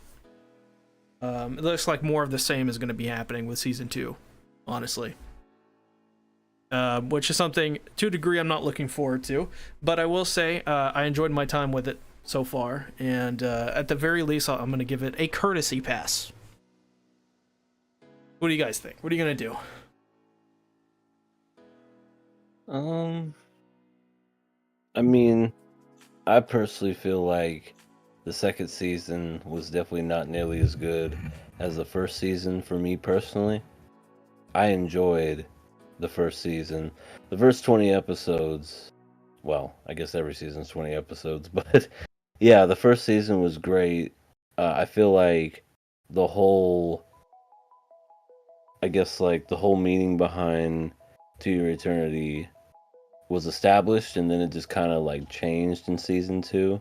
Not to say that series can't change over time, because that's fine, that happens, but it just didn't feel, to me, as good as the first season, because I really enjoyed the first season, and I feel like the second season was a letdown to me. I didn't care for any of the villains. Bond didn't even like become cool until like towards the end. He kind of like redeemed himself. Everyone else, you know, Chair, Caillou, Chair, you know, just pretty much everyone else. Bro, fucking Bro. Oh, fuck Bro. Yeah, I just never really cared for any of these characters. The original ones were great. These ones, and even when we got reintroduced to all the old characters, it just felt very lackluster. And I really wish that there could have been more. Maybe they could have done a different story. As I've been saying, I don't know what else they could do with the story itself. I guess I could give it a chance just to see what the modern day arc is going to be about. I would actually be curious to see Fushi drinking a boba tea. I'm not going to lie. That would be kind of funny to see him go, "What's this? What's an arcade? What's hentai?" You know, just he created like hentai. that. What do you mean? Like, if they made that season more of like a comedy, that would be kind of funny. Okay. And I think that would be good. Okay, so here's the thing. Here's what's to be optimistic about season 3. So one thing that we also liked about To Your Eternity, I think we all liked, because we were talking about how the whole Itai and you know, that type of stuff. Arigato. What we liked about season 1 early on was seeing Fushi learn human emotions and mannerisms, and you know, like he was becoming his own person. I think what we could get in season 3 is him being, you know, he's in a completely new environment now. He's been sleep up until this point, so now he has to adapt to new things. So that could be another plus with this. You know, it's kind of like having, you know, a character get isekai'd in a different place. Yeah. I was thinking that. So, as much as I didn't like this season, I think I'm willing to give season 3 a chance. So for that, I will give it a pass. Well, for me, I am also thinking of the same thing, more so of like this courtesy pass thing. But I have a suggestion to make things easier. I think this show, what we should do with it is just have it like whenever the season comes out. I don't know when that'll be, but just have it be like another one of these other shows where if it kind of has to compete with everything else. Like if we happen to find another lineup of shows that we would rather watch that doesn't include To Your Eternity, then so be it. If it makes it in that lineup, then so be it. But I think it should just have to compete with all the other shows that air that season, and you know, so that we don't completely cut it off, but we're not obligated to watch it. Also, we could watch it a couple weeks before even deciding to cover it, you know? Yeah. So. I mean, but we don't know what season is going to come in, because it could be a season, like imagine like if we have a season to where it's barren, then To Your Eternity is going to look pretty damn sexy. fine in that sexy situation. And cute. Yeah. By the way, maybe sexy. A little slutty. Sexy. Did you see Tonari this episode? She was same. She was older, right? Older. Yeah, she was. Right? Yeah, I'm talking about the bath scene. Scene. I saw Perona in March. No, that was Tonari. Yeah, that was Tonari. Damn. Yeah, he didn't get Perona back until, you know, Kohaku burnt into a crisp. Damn. She looked good. Yeah. But she's dead now. Yeah, she died terribly the first time, only to be sexy, and then I don't know what she did the second time. Be sexy and die. She needs to keep her hair down. It's a much better look. Yeah, she has a lot of hair. Yeah, I didn't realize it was her the first time I saw it. And then I kind of went back and I was like, wait, oh, that's Tonari. I will say as well, good job to the studio that's doing this. This is not the studio that did season 1. This is a brand new studio. I think it's called Drive or something like that. Absolutely terrific studio. They did this series amazing, in my opinion, in terms of its production. Some of the episodes are a little weird, but it's gonna happen. But overall, amazing. They got amazing people working on this anime, so good on them. And I think they're doing the Megumin spinoff next season for Konosuba. So Kuretsu, la la la. But yeah, I think like I said, I think it should just compete with the other shows, because we don't know what's going to happen whenever it airs. Because the whole thing, because the whole thing with this season is that it's not. I think we all have the same opinion. It's not bad. This show is beating a lot of the shows that we drop fairly easily. It's a little disappointing. Yeah. Fair enough. Well, it's a courtesy passed and semi-retired. Yep, we'll see it in a couple years, maybe. Let's now talk about a show that did not disappoint this week. Did not disappoint me this week, and also featured a retirement of Roberto via death. What do we think about this episode of Trigun Stampede? Spoilers. Damn. Too old for this shit. Roberto De Niro got Deado. I wasn't expecting that. Yeah, I thought he was going to be in the show for at least until the very, very end. I guess this is sort of the very end, at least for season 1. But I liked the scene. Honestly, I thought it was a pretty good scene. I love the fact that he's the one that gives Meryl her Behringers, or her Behringer. That was cool. It was really nice, and the scene overall was just well acted. So it was good. Yeah, he died calling her by her full name, and then they made out, and then he died. Oh, why did you say that? Meryl's Isn't like 3'2". Meru Strife. Meru Strife. Please, let's have some decorum. Well, we Ew. I guess at the very beginning of this episode, we went to the city of July, which is we've never seen a setting like this ever in Trigun. So when it happened, I was like, wow, this is actually pretty crazy. Like this is really going and this is totally different. This is not at all like the Trigun of old. This is just something totally unique. And then they did the Final Fantasy VII references, which made, like, I loved it. So if you don't know, when they did the initial shot of July, so they did like the big panning shot where they panned out from the characters to like in the sky looking down on the city. That is exactly like almost shot for shot the exact same opening as Final Fantasy VII. And then like moments later, after they all get cornered, the exact same scene happens in Final Fantasy VII where they get cornered. So I thought that was really cool. It was really subtle to a degree. I think the July one wasn't very subtle, but if you play Final Fantasy VII, you immediately know these things are Final Fantasy VII references. And I thought that was amazing.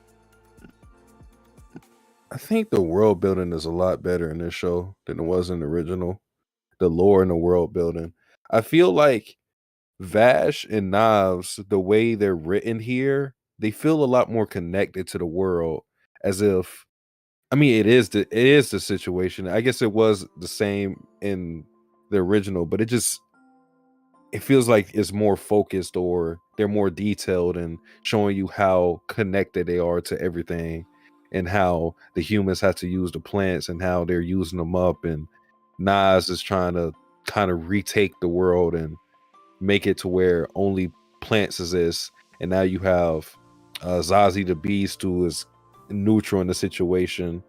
I don't know, it's just, I feel a lot better with the environment and the world here than I did in the original one.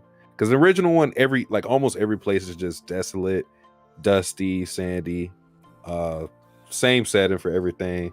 But here, how they did July, the stark contrast and how developed the city is, and that making sense with all the resources they have here being dedicated to this one area versus like every other place being I guess poor in this nature. It's just, I feel the world building is a lot better. Yeah, they definitely do good in the world building for sure in this version of Trigun.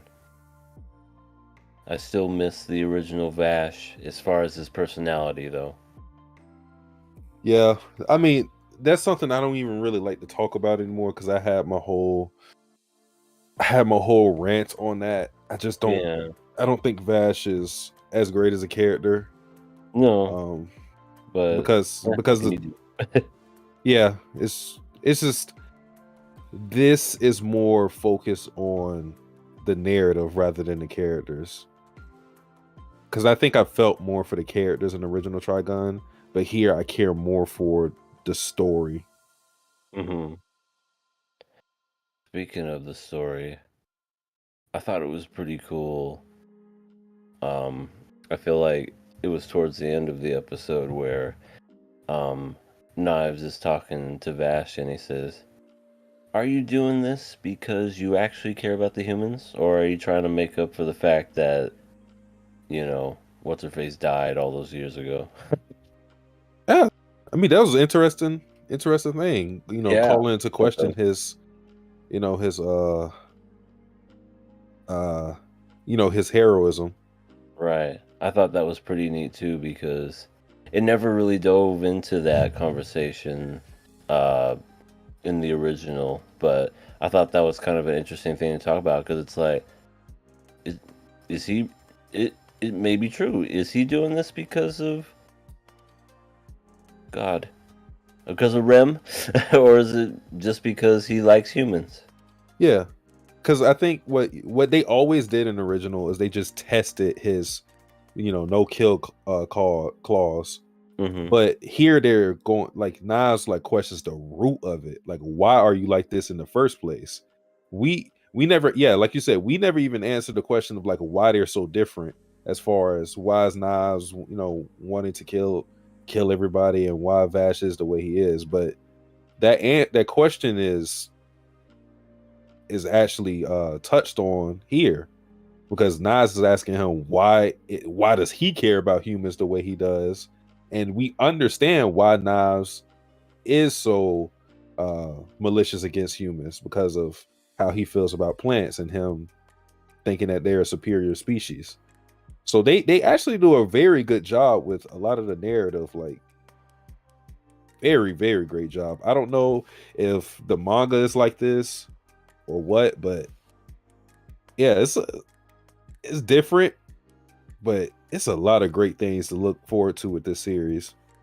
Yeah. And it's so great that I would tell people if they wanted to get into Trigun, if they were just just anime wise, I would tell them to watch both. That's how different I think they are. Yeah. They're well, okay, so this is the perfect segue, actually. Recently, the director of this series, Yoshihiro Watanabe, by the way, his handle on Twitter is Crazy Nabe, which is a great handle. He put out a statement. He said, and I quote, 10 years of bearing, 17 years of animation experience, 5 years of thought and feeling, 24 years of love. It's not a rewrite. It's not a rebirth. What's precious remains priceless and unchanged. This is a new Trigun, the song of two brothers, with magnitude to rumble a planet. And I thought, that's the best way to describe Trigun Stampede. And I'm sure, I mean, he would know, right? He is the creator of this. So, but QRW6 in the chat says, are we going to get a season 2 pretty much? And I think I think we're going to get that season 2. If we don't, I will be disappointed. That won't make this worse, but I do think we're getting more seasons. I would hope so, but I also get the feeling that they're like either they're going to have a hell of a finale, or like hell of a season finale, or it does feel like things are ended just with the whole Roberto death. But I could easily see this being kind of like a prologue-ish thing, kind of like how Vinland ended its first season. So I wouldn't be surprised either way, honestly. Yeah, I'd either way love to see more Trigun. I think this series is doing well from what I can see. A lot of people will say otherwise because they're fucking haters or something, but and this is just the internet. Trash. He's a zoomer. I mean, I feel like people, I'm not saying this is a perfect adaptation, but I think this is what you should want an adaptation to be if you're already like making something out of something that already existed in the same medium. Like if you already have Trigun. We already had an original Trigun from the 90s.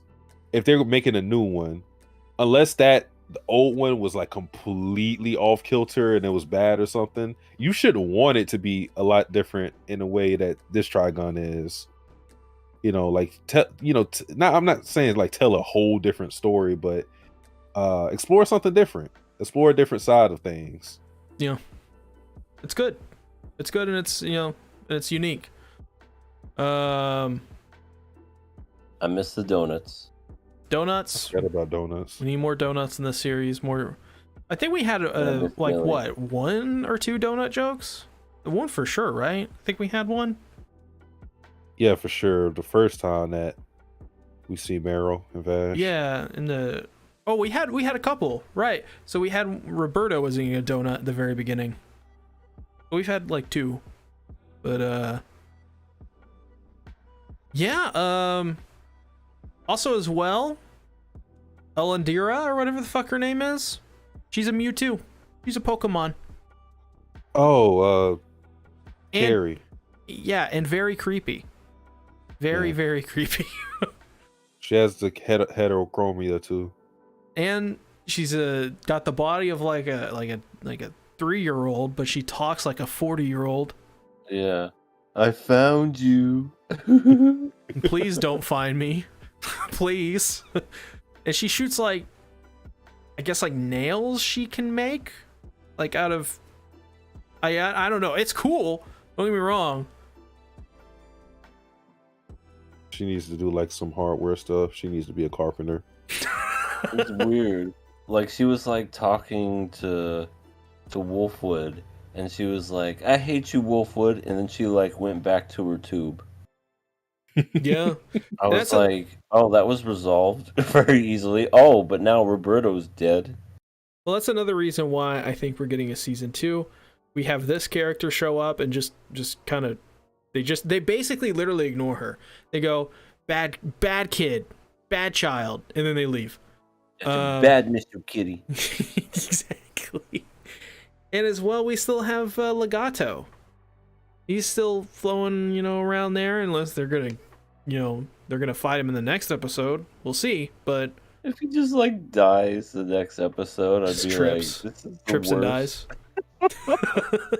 He trips on the nail and dies. Who put this fucking up? That would be funny and terrible. Mm-hmm. But yeah. What do you guys think will happen, or what do you guys think Nas means when he says like he's gonna remake Vash? Because like he falls into like this pool lake thing. I mean, I think he's. Well, the Doctor seems to be doing that to regular people, turning them into monsters. So, I think they're going to go completely left field, and they're going to try to turn Vash into a monster just like that. I think what they're going to do is this is where Vash gets his planet destroying leveling ability that he had in the original and it's going to somehow tie into his gun to some degree, and he's going to have like a wing. He's going to be a one-winged angel, which is another Final Fantasy VII reference. God damn it. This show loves Final Fantasy. I think that's what's going to happen, because so far we've seen the battle cry. Yeah. So far we've seen this show take a lot and be very economical in its writing and storytelling from the original.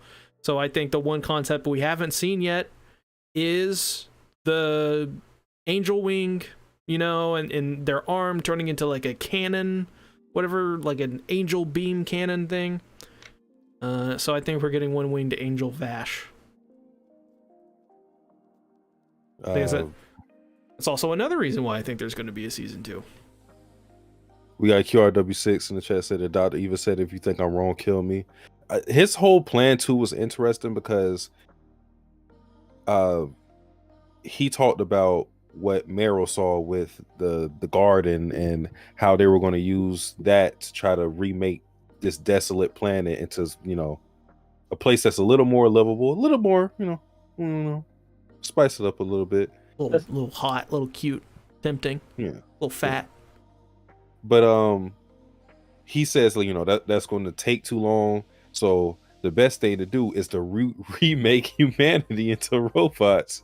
And he's just like, but yeah, I kind of failed. Because he's like, I want to make a world where like humans don't have to eat and drink, but all he did was make murder android people. It's fun. Murder cyborgs. Murder bots. Murder turtles. And they hate him. They all hate him. Ellie's in the chat. He shows up. Hey, Ellie. How you doing? Yeah, any final thoughts on Trigun Stampede episode 10? When did Vash get those? When did he get that like Batman hook thing? It didn't really help him. Well, not in this case. He's like Master Chief. He just picked it up off the ground. But rest in peace, Roberto De Niro. Damn. Indeed. Oh yeah, what do you think Meryl's gonna do? Well, she's got to like save Vash. Definitely. With the Derringer. Yep. I think she's gonna be the person that, if this is leading up to season 2, she may, like, if Nas is successful in doing what he does to Vash, I don't know, maybe like brainwashing him or something, she's probably going to be the person to witness it. I don't know if she can save him because she has like two bullets that can't stop a nosebleed. So I don't know like how much she can actually do. But yeah.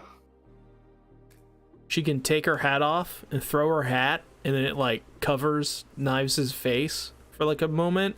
He's like, whoa, where did all the lights go? And then Vash is gonna be like, got him. And then they're gonna die. Who do you think she is? And a then, really of course, good thrower. Meryl will repeatedly say, "Go menasai." Go menasai. All right. Well, let's now get into our final show of the evening. Vinland Saga Season 2, Episode 10. This is a pretty damn good episode. We got a lot of canoe action going on in here. Looking handsome as fuck. Looking very single. Back. Okay, we get it. See, you're bricked up. He's gonna put it away. He's gonna come for me. He killed his brother. Listen. No. We're not doing that. It's been too many times that I've been called out for my taste. Canute killed his brother. His brother that loved him. Listen. What a horrible human being. He's great. No, right? he's not. His brother did nothing wrong. I know. All he wanted to ever do was play catch with him. I guess you could And say he caught all he ever himself a wanted to do disease. was the right things. He never wanted to be the king. He swears. Ugh.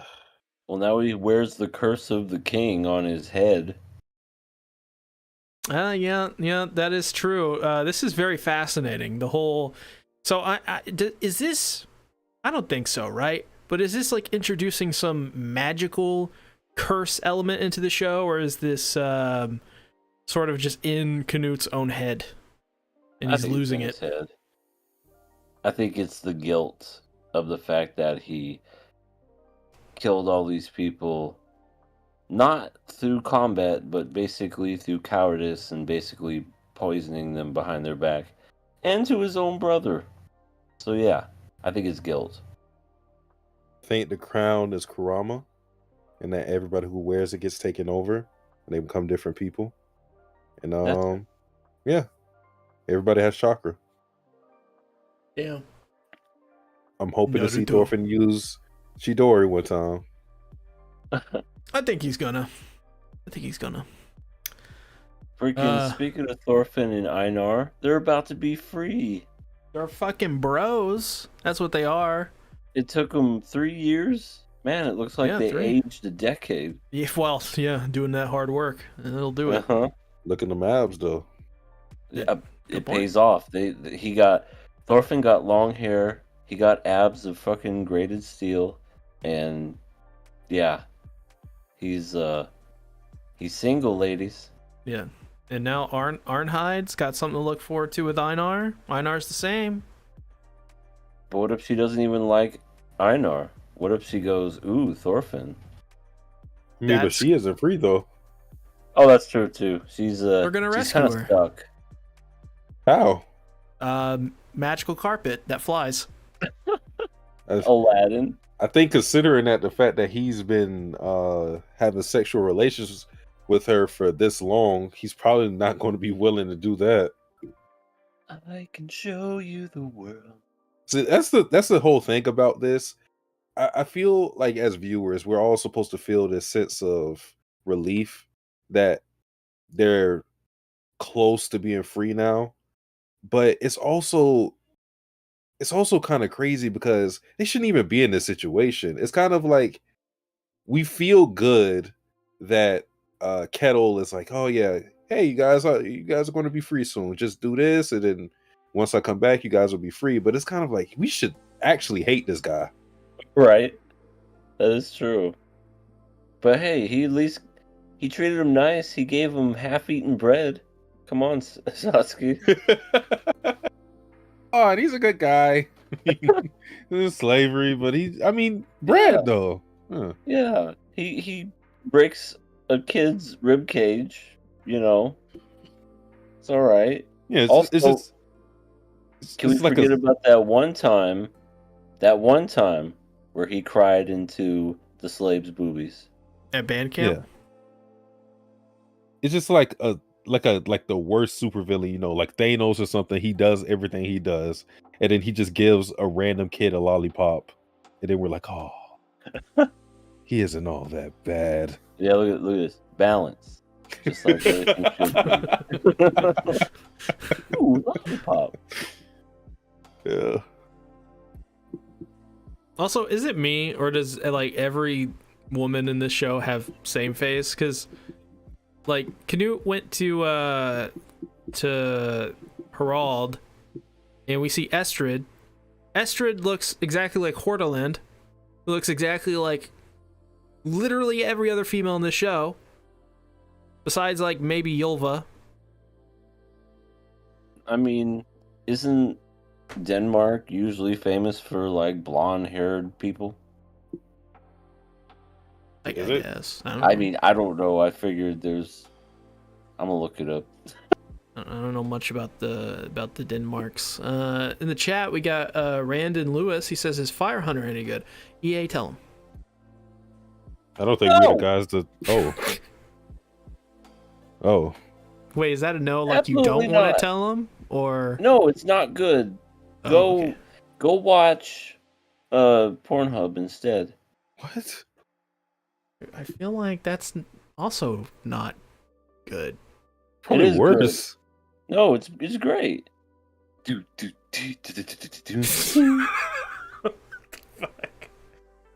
Oh Lord. But I see what you're saying with the same face thing. I think that's just okay. Are you ready? All right. Yeah. It is estimated that up to 68% of population in Denmark have blonde hair. There you go. If you're into blondes, you know where to go. Denmark, baby. Woo! It's also Denmark. Denmark is probably a very pleasant place. I don't want to go there. King Canute is there. Yeah, but he's cute. No, he isn't. Yes, he is. He may be cutesy, but listen, he a killer. He killing me with them looks. Okay. This is pathetic. And I thought you and Elsa was bad, Satsuki. Listen to C. Yeah.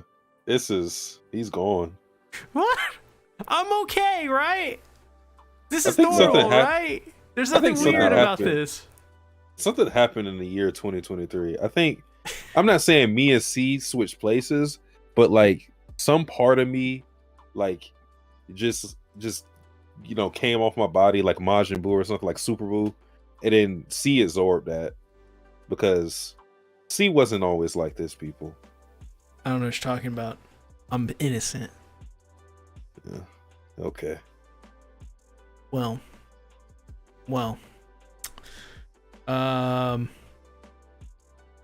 We're all dead. He gave Denmark to Canute, so now he's got 2 crowns to wear, 2 entire countries to lead. That actually can't be easy. So I do it sometimes. No biggie. They're over exaggerated. I don't know. I mean, I'm just saying, but I don't know. I just just sit in the chair, go to a couple of meetings, yell at a couple of people. What's hard about it? You gotta like kill people and stuff, and you gotta like, I don't know, like fucking try. That's hard. It's not that hard. What? Like I said, just sit in the chair, just yell stuff. That's what I do.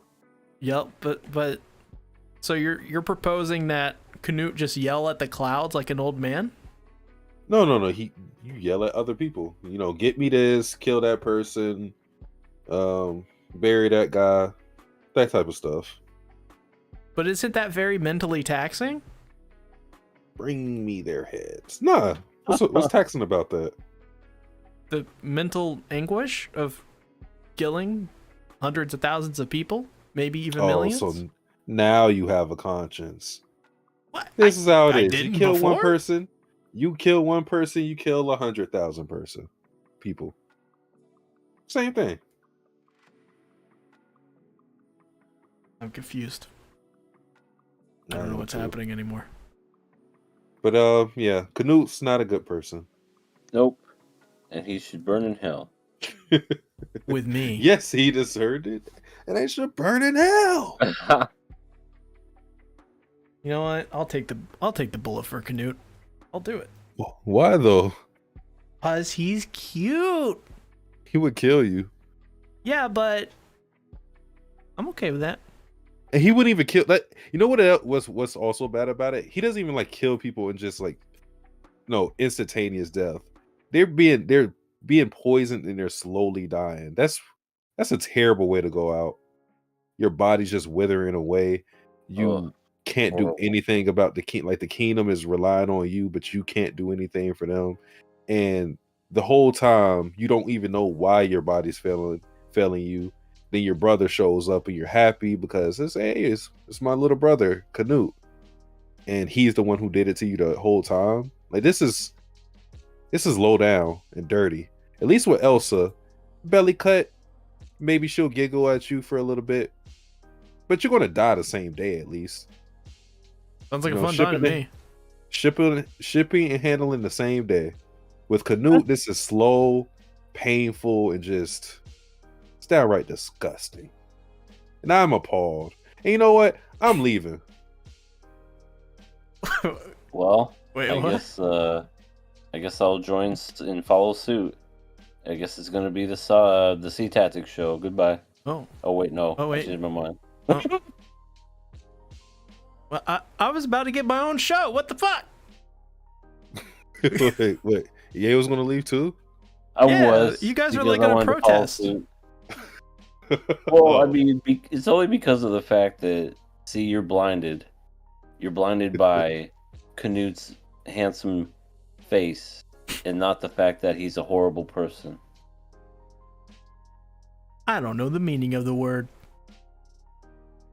I mean, I was in this place too. I get it, but one day we're gonna have to wake up and smell the coffee or the boba tea. I haven't had coffee in a while. Boba. I've never had boba. Is boba good? I don't know. Anybody in the chat, let us know. Come on over to Phoenix. There's a lot of boba here. Guess I gotta go over to Phoenix. Gotta get me some boba. Oh, we didn't mention this. Okay, so Kettle. We didn't mention a lot, to be fair. Yeah. Well, I mean, I think we covered a decent amount. Kettles was supposed to go to King Harold to basically bribe him for protection to protect his farm. So now that Canute is about to take over, how do you think that whole thing is going to play out? Because this is the first connection Canute is going to have to the farm. I mean, maybe it'll be bad because then he'll see, Thorfinn for the first time in many years and be like, "My God, that son of a bitch." Well, it doesn't mean Canute is going to go to the farm. It just means that Kettle is going to try to bribe him, and then I don't know.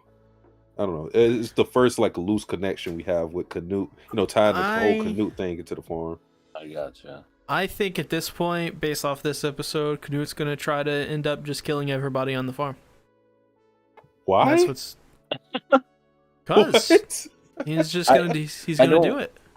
I don't think Canute cares anymore because at the end of the episode, he seemed very depressed. He even said being king is underwhelming. Yeah, and so he's gonna take up a new hobby of murdering people on farms. Oh my goodness! It's a hobby. That's his hobby. Well, yeah, it's very fulfilling. Have you ever tried it? You farmers! You sound like you're talking from experience, and I'm scared. I'm leaving again. Oh. I mean, oh god, he's gone again. Onlyfarmers.com. Definitely don't go with Canute. I mean, he could I don't know. He's cute. No. He's still talking about him being cute, Sasuke. I heard. Did you see him when he was asleep, and then he woke up, and he was looking down, or at an angle? I've seen the eyes of a murderer. Yes. Yeah, he's cute, right? Exactly. That's what I'm saying. Thank you. You agree with me, Satsuki. I appreciate you, friends. He is. You were just so blinded by it. It's almost kind of sickening in a way. So Thorfinn. Oh my god! Another alarm. Jesus Christ! You stop with your alarms. I'm sorry. Thorfinn kind of becoming a little religious-ish. At the very beginning, he was he wanted to rid the world of war and slavery, and he I don't know what it was about it. The way he said it, I don't know. It just seemed like he was very much about to knock on my door, and hand me a Bible. You think so, huh? So he's a Jehovah's Witness now? He's a Joe Mama witness. I'm close to leaving turn. again. Wait, EA left. Well, understandable. So what do you guys think about the whole? What do you think about that whole thing? Well, I don't want to answer that question. I just want to ask you guys, with us knowing this newfound dream for Thorfinn, how do you think he will go about achieving this? And does this kill the thought that he's going to be a retainer for Kettle? Because that was also something that was on the table. Yeah, I don't think he's. Yeah, I don't think he's going to be a retainer or anything like that. I don't think they're. So, Kettle was like, yo, after you're free, you can still work for me. I don't even know if that's going to happen. I feel like we're 50-50 on that. I think he's going back to Iceland. He's going to see his mom and sister. Well, the weird thing is he hasn't ever really talked about them. Yeah. I know, but since he's got a new lot on life, I think maybe he'll actually want to see them. I mean, it has been years, and he had his heart full of hate and everything else, but now he can think clearly and go about, I guess, things the right way. Yeah, I say why not? He'll go ahead and go back to Iceland. And it'll be so sweet. They'll be like, oh my god, Thorfinn. And then it will be so sweet because everybody knows in this series, nothing bad happens. It's going to be wholesome. Yeah, he's gonna bring Einar along. They're gonna have fun. Nothing bad. Yeah, they'll frolic through the flowers and make out. Maybe hold hands. Oh, that's like we're skipping a bunch of steps right there. True. I think marriage comes before holding hands. True. Well, that's right. Toski did say that you have to have sex with someone first before holding hands. Yeah, it's the proper steps. It's tradition. Yeah. Well, any final thoughts on Vinland Saga Season 2, Episode 10? Nope. Yeah. All right. The series. I'm curious to see what's going to happen next, and I only hope for happiness for Thorfinn and Einar. Mm-hmm. And Arnheid. And Canute. Especially Canute. Arnheid ain't going to be happy. She gets to listen to all day. I cry. Well, EA, where can they find you? All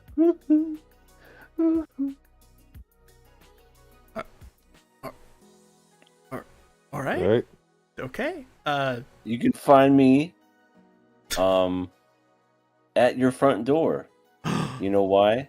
Because I am a Jehovah's Witness. Have you found Jesus? I have actually. Really? Yeah. Let's talk about him. Come outside, see. Well, no, he's in California. No, you gotta come outside right now. When I went to California one time, come outside, see. A guy named Jesus sold me weed. Tactics. Come outside. I don't want it. You're knocking out. What if I could promise you Canute would be out here? Oh, I'll come out then. All right. So let's talk about sex, baby. Let's talk about you and me. Let's. I feel disappointed. Right, but no. You can find me over at Everything Animated. I have. Let me pull it up as we speak. How many subscribers I have? Because people are still watching my videos, damn it. I have a grand total of 532 subscribers. That's right. And you too can be part of the EA gang by joining me in my channel.